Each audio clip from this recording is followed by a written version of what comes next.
అందు ప్రకారం నా 7 ఇయర్స్ 8 ఇయర్స్ నా జర్నీలో నేను ఏదైతే ట్రైనింగ్ తీసుకున్నానో, ఏదైతే విన్నానో, ఏదైతే నేర్చుకున్నానో, ఏదైతే వాడానో, ఏదైతే ఎంతో మంది యొక్క టెస్టిమోనియల్స్ నేను గమనించానో, వాటన్నిటిని బట్టి ఈరోజు మీకు నా ఎక్స్పీరియన్స్ మీకు షేర్ చేయడం జరుగుతుంది. ఈరోజు పాయింట్ ఏంటంటే డీటాక్స్. బాడీకి డీటాక్సిఫికేషన్ ఈజ్ మోస్ట్ ఇంపార్టెంట్. మన కేటగిరీస్ ఉంటాయి, అందులో one of the best category health category. తర్వాత మిగతావన్నీ second, third, fourth, fifth, sixth, seventh, eighth, ninth, 10th ఇలా 18 కేటగిరీస్ లోకి వెళ్తాయి. అయితే ఈ హెల్త్ కేటగిరీలో మళ్ళీ 9 కేటగిరీస్ ఉన్నాయి. అందులో 9లో మీ అందరికీ తెలుసు, immunity, cardio care, women's health, fitness plus diet, glycemic health, Ayush Shanti, prime category and detoxification. ఈ డీటాక్స్ ఫస్ట్ చాలా మంది అనుకుంటారు ఇమ్యూనిటీ ఫస్ట్ అనుకుంటారు. కాదు, immunity second category, cardio care third category, fitness plus diet fourth category, ఆ తర్వాత women's category, glycemic category, prime category, ఇట్లా అన్ని second, third, fourth, fifth, sixth, 9th లో ఉన్నాయి. కానీ మరి ఫస్ట్ కేటగిరీలో ఏది ఉంది అంటే కనుక డిటాక్సిఫికేషన్. డీటాక్స్ ఏంటి? డీటాక్స్ బాడీలో ఉన్న వ్యర్థాలను బయటికి తొలగించుకునే పద్ధతినే డీటాక్స్ అంటారు. అంటే మన బాడీలో వ్యర్థాలు ఉంటాయి. వ్యర్థాలు బాడీలోకి ఎలా వెళ్తున్నాయి అంటే 4 కారణాలు. ఒకటి, గాలి పీల్చుకోవటం ద్వారా బాడీలోకి ఫ్రీ రాడికల్స్ వెళ్తున్నాయి. ఆహారం తీసుకోవటం ద్వారా ఫ్రీ రాడికల్స్ వెళ్తున్నాయి. వాటర్ తాగటం ద్వారా ఫ్రీ రాడికల్స్ వెళ్తున్నాయి. అలాగే మన బాడీలో పైన ఉన్నటువంటి చర్మం ఏదైతే ఉందో, స్కిన్, దీంట్లోంచి కూడా ఫ్రీ రాడికల్స్ లోపలికి వెళ్తున్నాయి, మన బాడీకి తగిలి లోపలికి వెళ్తున్నాయి.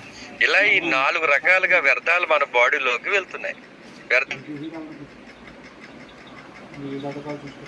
వ్యర్థాలంటే ఫ్రీ రాడికల్స్, పనికిరానివి, మన బాడీని పాడు చేసేవి. పాయింట్ ఏంటి? మన బాడీలో బతికి చనిపోతూ ఉంటాయి సెల్స్ తో. Example, red blood cells, white blood cells. Red blood cells 126 days బతుకుతాయి, వైట్ బ్లడ్ సెల్స్ 18 days బతుకుతాయి. చనిపోతాయి, మళ్ళీ ఆ ప్లేస్ లో మళ్ళీ కొత్తవి కూడా పుడతా ఉంటాయి. వీటిని డెడ్ సెల్స్ అంటారు. డెడ్ సెల్స్ కూడా బయటికి పోవాలి. ఇలా మరి ఒక వాహనంలో శక్తి పుట్టాలంటే ఇంజిన్ లో పెట్రోల్ గాని, డీజిల్ గాని, గ్యాస్ గాని మండాలి. ఆ మండినప్పుడు ఇంధనం పుట్టి బండి తిరుగుతుంది.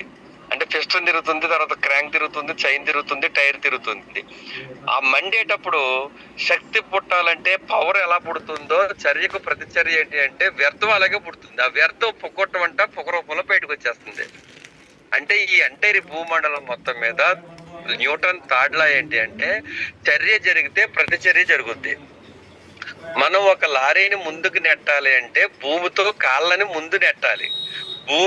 భూమితో కాళ్ళని నెడితేనే చేతులతో కారుని గాని, లారీని గాని ముందుకు నెట్టగలం.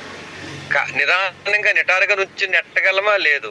ఏటవాలుగా నుంచి కాళ్ళతో భూమిని నెడితేనే. భూమిని నెట్టడం అనేది ప్రతిచర్య, కారుని గెంటతం అనేది చర్య. అంటే చర్యకు ప్రతిచర్య జరగాలి. ఇది న్యూటన్ థర్డ్ లా.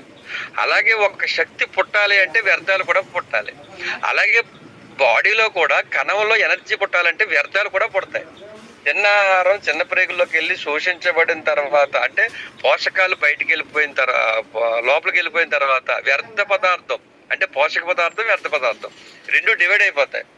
ఈ వ్యర్థ పదార్థం ఎక్కడికి వెళ్తుంది? పెద్ద ప్రేగుల్లోకి వెళ్ళిపోతుంది, అది బయటకు వచ్చేస్తుంది. ఇది వ్యర్థం అనమాట. అలాగే బ్లడ్ లో వ్యర్థాలు ఉంటాయి. అలాగే మనం ముక్కంటే సీముడు చీదేస్తాం, అది వ్యర్థమే.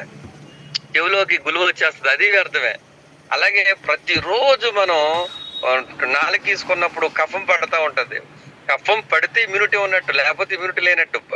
చాలా మంది అంటారు కఫం పడాలి. అలాగా అంటే ఎక్కువ పడకూడదు, లిమిట్ గా పడాలి. అంటే నిన్న అంతా బతికాం కాబట్టి ఈరోజు రేపు అర్థం వస్తుంది. ఆ కఫంలో అంటే నాలుగు తీసుకున్నప్పుడు ఏదైతే ఫ్లమ్ వచ్చిందో అలా వస్తేనే మనం ఆరోగ్యవంతులం. ఏది రాలేదనుకోండి, అది అలా స్టాక్ అయిపోయి ఏదో ఒక రోజు మూలన పడతాం. ఇలా మన బాడీలోంచి అలా యూరిన్ ముఖ్యంగా మరి యూరిన్ పాస్ చేసినప్పుడు అందులోంచి ఏమొస్తాయి వ్యర్థాలు. అందుకే మనకి జబ్బు ఏదైనా వస్తే డాక్టర్ దగ్గరికి వెళ్తే బ్లడ్ యూరిన్ తీసి శాంపిల్ చేస్తారు, అంటే మీన్స్ టెస్ట్ చేస్తారు. అంటే మన బాడీలో ఎలాంటివి ఉన్నాయి, ఏ విధమైనటువంటి ఇంప్యూరిటీస్ ఉన్నాయో చెక్ చేసిన తర్వాతే మెడిసిన్ ఇస్తారు. ఇప్పుడు దీన్ని మనం నిల్వ పెట్టుకోకూడదు, బయటికి పంపాలి. ఆ సెక్షన్, ఆ కేటగిరీ డిటాక్సిఫికేషన్. ముఖ్యంగా ఇది ఎందుకు ఇంపార్టెంట్ అన్నానంటే, ఒక రైతు చేలో మందేసినప్పుడు కలుపు తీసి మందేస్తాడా, మందేసి కలుపు తీస్తాడా అంటే ఎవరైనా చెప్తారు కలుపు తీసిన తర్వాతే మందేస్తారు.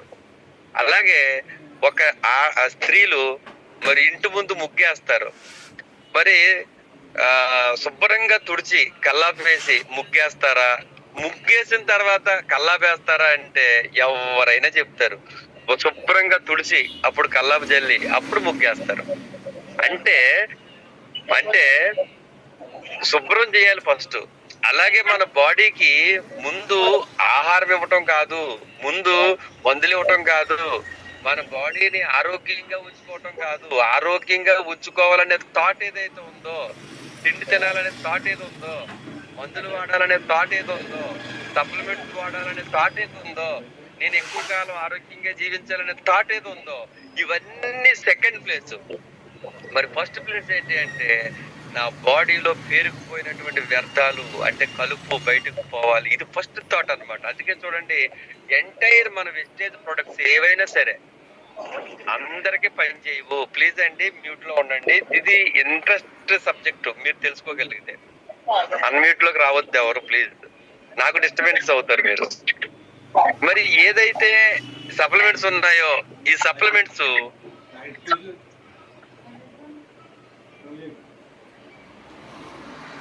అందరూ అన్మ్యూట్ లో ఉన్నట్టు, మ్యూట్ లో ఉన్నట్టే కదా, ఓకే రైట్. మీ గురించి నేను చెక్ చేసుకోవాల్సి వస్తుంది. ఏదైతే మరి మనకి చూసారా డిస్టర్బెన్స్ అయితే ఆ ఫ్లో మీకే మైనస్. మనం ఈ ఎంటైర్ వెస్టేజ్ లో సప్లిమెంట్స్ ఏవైతే ఉన్నాయో ఇవన్నీ కూడా 100% నుంచి 60% మందికి పనిచేస్తాయి ఫ్రెండ్స్. 40 నుంచి 50% మందికి పని చెయ్యవు. దానికి రీజన్ ఏంటంటే, ఒక్క చిన్న మాట చెప్తానండి, ప్రొడక్ట్స్ గురించి తర్వాత మాట్లాడుకుందాం అంతకు అవసరం అయితే. డిటాక్స్ అనే పదం గురించి అర్థం తెలియాలండి. ఇప్పుడు మన విలేజ్ లో కానీ మన ఫ్యామిలీలో కానీ చాలా మందిని మీరు గమనిస్తే, మీరు బాగా అబ్జర్వ్ చేయండి, కొంతమంది మన మాట మన నోటి పడింది, మనకి తెలుసు ఆ విషయం, అది గుర్తు చేస్తాను, అందరికి గుర్తు చేస్తాను. ఎలాగున్నారు, బాగున్నారని ఎవరన్నా అడిగామనుకో, వాళ్ళు ఏం చెప్తారు చెప్పనా, ఏం బాగుంటామండి, లాస్ట్ ఇయర్ చాలా ఇబ్బంది పడిపోయాను, మా అమ్మగారిని తీసుకుని లేకపోతే మా నాన్నగారిని తీసుకుని ఎన్ని హాస్పిటల్ తిరిగాను, ఫస్ట్ నేను అక్కడికి తీసుకెళ్ళా, తర్వాత తణుకులో తగ్గలేదని విజయవాడ తీసుకెళ్ళా, విజయవాడలో తగ్గలేదని రాజమండ్రి తీసుకొచ్చా, తర్వాత వాళ్ళు చెన్నై తీసుకెళ్ళా, లేకపోతే వైజాగ్ తీసుకెళ్ళా అని చెప్తారు. ఎందుకు మరి ఇన్ని హాస్పిటల్ తిప్పారు అంటే, హాస్పిటల్ మీద హాస్పిటల్ ఆ డాక్టర్ గారు కదా, ఈ డాక్టర్ గారు, ఈ డాక్టర్ గారు కదా, ఆ డాక్టర్ గారు తిప్పుతా ఉంటారు. అంటే మందులే పని చేయలేదంటే మరి మన సప్లిమెంట్స్ ఆహారం ఎలా పనిచేస్తుందండి? మందులంటే మన మన వెస్టేజ్ సప్లిమెంట్స్ 100 టాబ్లెట్లు కలిపితే ఒక బయట ఫార్మాస్యూటికల్స్ లో తయారు చేసే ఒక క్యాప్సిల్స్ కి న్యూట్రాసిటికల్స్ లో తయారు చేసే 100 క్యాప్సిల్స్ కి సమానం. అంటే 100 క్యాప్సిల్స్ కలిపి ఒక టాబ్లెట్ అవుతుంది అంటే అదే పని చేయలేదంటే ఇంక సప్లిమెంట్స్ ఏం పని చేస్తాయి? మందులే పని చేయట్లేదు. అందుకే కదా డాక్టర్లు మార్చుకుంటూ పోతారు, ఆఖరికి అందరూ చేతులు ఎత్తేస్తారు. దానికి రీజన్ ఏంటంటే, మందుల్లో లోపాలు లేవండి, బాడీలో లోపం ఉంది. అందుకే వైద్య శాస్త్రం ఏం చెప్తుందంటే, రోగం వచ్చినప్పుడు మందు గొప్పతనం లేదు, నీ బాడీ గొప్పతనం ఉంది. బాడీ మందు పనిచేసేలాగా ఉండాలి, మందులకి బాడీ సహకరించాలి, అంటే వైద్యానికి బాడీ సహకరించాలి, వైద్యానికి బాడీ సహకరించేలాగా మీరు ఉండాలని చెప్తుంది వైద్య శాస్త్రం. అందుకే చూడండి, డాక్టర్ గారు అందరినీ బతికించరు, అందరినీ చంపలేరు. డాక్టర్ గారి దగ్గరికి వెళ్తే కొందరు బతుకుతారు, కొందరు ఐఎమ్ సారీ చాలా ట్రై చేస్తామని బయటకు వస్తారు. అంటే డాక్టర్ గారి దగ్గర వైద్యం లేదని కాదు, డాక్టర్ గారి దగ్గర మెడిసిన్ లేదని కాదు, బాడీకి సహకరించే తత్వం లేదు. ఇది గమనించాలి ఫ్రెండ్స్. అంటే బాడీలో టోటల్ ఎంటైర్ బాడీలో కణ పోషణ దెబ్బతినేసి కణాలు డ్యామేజ్ అయిపోయి వ్యర్థాలు పాడు చేసేసినాయి. దీన్నే డిటాక్స్ అంటారు అనమాట. Note this point. ఇప్పుడు మనం మన ఎంటైర్ వెస్టేజ్ సప్లిమెంట్స్ 100% పనిచేయాలంటే ముందు ఒక 20 రోజులు ఈ డీటాక్స్ అనే పదం మీద పనిచేసి డీటాక్స్ ఎవరైతే చేస్తారో అప్పుడు మాత్రమే 21వ రోజు నుంచి వాడించాలి. 100% పనిచేస్తాం అనమాట. ఇప్పుడు అర్థమైందా ఫ్రెండ్స్? ఈ 9 కేటగిరీస్ లో ఫస్ట్ కేటగిరీ అని ఎందుకన్నాను, ఇది డీటాక్స్ కోసం మాత్రమే ఇంతలా చెప్పాలి. ఎందుకు అలాగని ఇంకా మిగతా 8 కేటగిరీస్ కి జస్ట్ ఇమ్యూనిటీ అంటే ఇది, కార్డియో కేర్ అంటే గుండు గురించి అని చెప్పేస్తాం. కానీ డీటాక్స్ కి ప్రత్యేక శ్రద్ధ తీసుకుని చెప్పాల్సిన పరిస్థితి వచ్చిందనమాట. ఓకే, ఇంకా ఎన్నైతే అన్ని ఈ రోజు చెప్తాను, మిగతా మరి నేను 9-25 నిమిషాలకి ఎట్టి పరిస్థితులు ఆపేస్తాను. అందులో నాకు తెలిసి ఈ రోజు ఒక 2 ప్రోడక్ట్లు అవుతాయి, ఆ 2 చెప్తాను నేను. వీలైతే కనవది రేపు చెప్తాం. ఎందుకంటే డీటాక్స్ గురించే నేను 10 మినిట్స్ కేటాయించాల్సి వచ్చింది. ఇప్పుడు మీ అందరికీ డీటాక్స్ అంటే ఏంటో అర్థమైంది. బాడీలో ఉన్న వ్యర్థాలను బయటికి పంపించుకునే పద్ధతిని డీటాక్సిఫికేషన్ అంటారు. ఈ డీటాక్సిఫికేషన్ జరిగితే మందులన్నీ కూడా పనిచేసేస్తున్నట్టే. బాడీలో మందులేంటి, సప్లిమెంట్స్ ఏంటి, తినే ఆహారం కూడా పనిచేసేస్తుంది. అసలు డీటాక్స్ గురించి తెలిస్తే మందులు వాడాల్సిన అవసరం రాదు. అంత అద్భుతమైనటువంటి కేటగిరీ అండి ఇది. మరి డీటాక్స్ లో ఫస్ట్ ప్రతి ఒక్కరు కూడా నీరు తాగాలి. నీరు 4 లీటర్లు తాగాలి.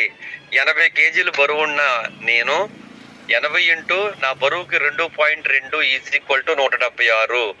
176/2 ఈజ్ ఈక్వల్ టు 88. 88ని 0.045 పెట్టి గుణిస్తే 3.96. అంటే 80 కేజీల బరువు ఉన్న నేను 4 లీటర్ల నీళ్లు తాగాలి. ఇలాగ మనం ఎన్ని లీటర్ల నీళ్లు తాగాలి 24 గంటల్లో లెక్క కట్టుకుంటే మీరు స్క్రీన్ షాట్ తీసుకోండి. వీలైతే మీరు మీ బరువు ఇంటూ రెడ్ లో ఉన్న 2.22 0.045 అంటే ఇది ఫార్ములా. నా బరువు ఇంటూ 2.2 మొత్తం వాల్యూకి బై చేయండి, అంటే డివైడెడ్ బై చేయండి. 88కి 0.045 కొడితే 3.96. అలా మీరు కూడా ఎంత ఎన్ని నీళ్ళు తాగాలో తాగితే మీ బాడీ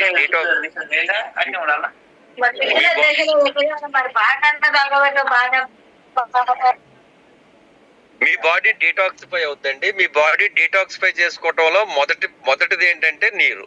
కాబట్టి నీటిని ఈ విధంగా మీరు కన్జ్యూమ్ చేస్తే చాలా అద్భుతంగా ఉంటుంది. లెక్క కట్టుకోండి.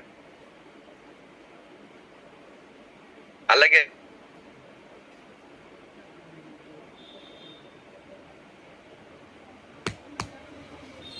Curcumin, 4 I support, 5 food patch. ఈ 5 2, 3 ఈరోజు చెప్తాను. ఫైబర్ అంటే పీచు పదార్థము. పీచు పదార్థాన్ని ఇంగ్లీష్ లో ఫైబర్ అంటారు. ఈ ఫైబర్ మనకి ఎందుకు అవసరం, ఎందుకు తీసుకోవాలి? మీకు కోసం